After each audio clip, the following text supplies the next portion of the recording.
जय श्री कृष्ण मित्रों।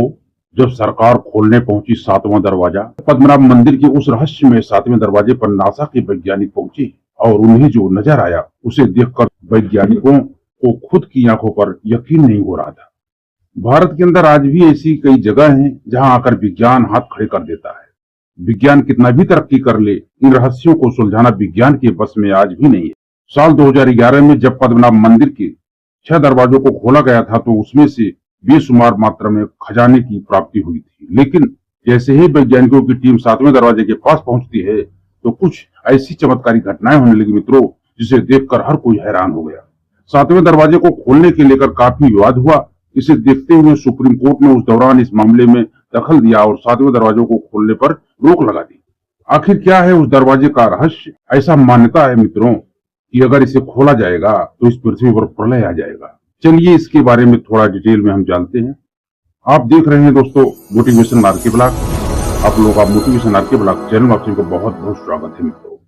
आप कमेंट में जय श्री कृष्ण अवश्य लिखें, जिसका कोई अंदाजा भी नहीं लगा सकता मित्रों। ऐसे ही 6 तहखाने के 6 दरवाजे खोले जा चुके हैं, लेकिन 7वां दरवाजा अब भी बंद है।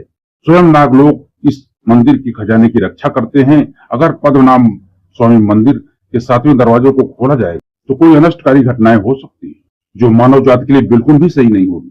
ऐसा भी बताया जाता है कि जिसने भी इस दरवाजे को खोलने का प्रयास किया, इतिहास में पहले कई बार कोशिश की है लोगों ने, या तो इंसान गायब हो जाता है या फिर उसकी मृत्यु हो जाती है। यह रहस्य वैज्ञानिकों के लिए भी एक पहेली बना हुआ है।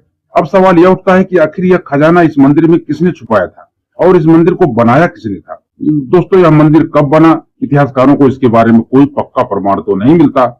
इतिहासकार डॉक्टर L.A. रवि वर्मा के अनुसार मंदिर लगभग 5000 साल पुराना है। जब मानव सभ्यता कलयुग में पहुंची थी, वैसे मंदिर के स्ट्रक्चर के लिहाज से देखें तो माना जाता है कि केरल के तिरुवनंतपुरम में बने पद्मनाभ स्वामी मंदिर की स्थापना 16वीं सदी में त्रावणकोर के राजाओं ने की थी।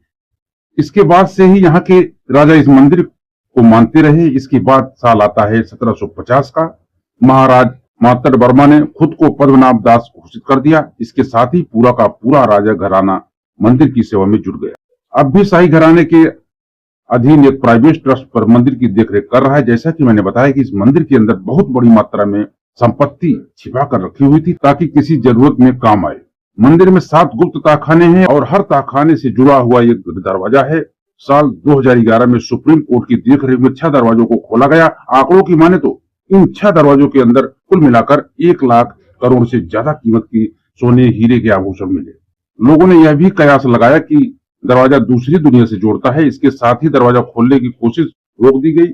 माना जाता है कि इस दरवाजों की रक्षा खुद भगवान विष्णु की अवतार नाग कर रहे हैं और इसे खोलना किसी बड़ी आफत को चुनौती देना है, जो मंदिर के ट्रस्ट के पास रख दिए गए हैं। लेकिन आखिरी और 7वें दरवाजे के पास पहुंचकर दरवाजे पर नाग की भव्य आकृति खुदी हुई दिखी, जो दिखने में कोई नॉर्मल दरवाजा नहीं लग रहा था। इस दरवाजे के लिए यह भी कहा जाता है कि इसमें कोई ताला नहीं लगा हुआ और इसे खोलने का कोई अलग तरीका है। माना जाता है कि यह नाग से जुड़े मंत्रों के जरिए ही खोला जा सकता है, मगर इसे खोलने में काफी रिस्क है। कहा जाता है कि इसे खोलने का काम कोई सिद्ध पुरुष ही या योगी पुरुष ही कर सकता है। गरुड़ मंत्र की मदद से ही इस द्वार को खोला जा सकता है, क्योंकि नियमों के अनुसार गरुड़ मंत्र को स्पष्ट तरीके से उच्चारण करने वाला सिद्ध पुरुष ही इस गेट को खोल पाएगा। अगर उच्चारण सही से नहीं किया गया तो उसकी मृत्यु हो जाती है। हैरानी की बात यह है कि दरवाजा लकड़ी का बना हुआ है। इस दरवाजे को खोलने या बंद करने के लिए किसी तरह का साकल या बोर्ड, जंजीर, ताला नहीं लगा हुआ है। दरवाजा कैसे बंद है, यह आज भी वैज्ञानिकों के लिए एक रहस्य बना हुआ है। इस गेट को खोले जाने में रिस्क होने की वजह से इसे खोला नहीं गया है और अभी भी अनुमति के बाद ही इसे खोला जा सकता है। इसे कई लोग श्रापित तहखाना भी मानते हैं। साल 1930 के आसपास की घटना है। बताया जाता है कि इस समय कुछ लुटेरे पद्मनाभ मंदिर में करोड़ों का खजाना लूटने की नीयत से आए थे। जब 7वां दरवाजा वो लोग खोलना चाहे तो अचानक से कुछ भयंकर नाग उसके पीछे पड़ गए और इससे पहले साल 1908 में भी ऐसा हो चुका है। इसके बाद यह सवाल उठे कि जमीन के भीतर क्या यह रक्षक सांप सदियों से रह रहे हैं, जो एकाएक सक्रिय हो उठे, या कोई गुप्त जगह है जहां यह सांप रहते हों। अब दोस्तों उस घटना के बारे में बात करते हैं जब वैज्ञानिकों 7वें दरवाजों को बिल्कुल नजदीक पहुंच चुके और उस दरवाजों को खोलने ही वाले थे कि तब क्या हुआ। जब वैज्ञानिकों द्वारा इस 7वें दरवाजों को खोलने का प्रयास किया तो ताला न होने के बावजूद भी कहीं कोशिश पर खोल नहीं पाए। तब वैज्ञानिकों ने इस दरवाजे पर कान लगाकर सुना तो अंदर से पानी बहने की आवाज भी आ रही थी। कुछ लोगों का ऐसा भी कहना है कि दरवाजे का दूसरा रास्ता अरब सागर के खाड़ी में खुलता है। काफी कोशिश के बाद लोग यहाँ से हार मानकर चले जाते हैं, लेकिन इसके बाद कहा जाता है कि एक बहुत ही रहस्यमयी घटना होती है और कमेटी जो इस दरवाजे को खोलने का काम कर रही थी, उस कमेटी के 2 सदस्यों की आकस्मिक मौत हो जाती है और एक एक करके सभी के जीवन में तरह तरह की मुश्किलें आनी शुरू हो गई। कहा जाता है मंदिर के पुजारी ने सरकार से कहा कि अब से दरवाजा को नहीं खोला जाना चाहिए, नहीं तो और ज्यादा मुसीबतें आ सकती हैं, और फिर सरकार ने इस पर रोक लगा दी। आज तक जिसने भी इसे खोलने का प्रयास किया उसके साथ कुछ न कुछ घटना हुई है।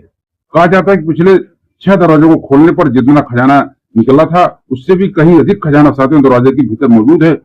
ऐसा भी कहा जाता है कि इस दरवाजे को खोल पाना किसी के लिए संभव नहीं है और ना ही कोई बता सकता है कि इसके पीछे आखिर वजह क्या है, आखिर यह राज क्या है, रहस्य क्या है। तो दोस्तों, ये था कुछ रहस्य उस दरवाजे का जो हमने आपको बताया। आशा करता हूँ वीडियो को अच्छा लगा होगा। ये वीडियो अच्छा लगा दोस्तों तो हमारे वीडियो को लाइक कर देना, चैनल नए हैं तो चैनल को सब्सक्राइब करके बेल आइकन को जरूर प्रेस करें। मिलते हैं दोस्तों अगली वीडियो। जय श्री कृष्ण।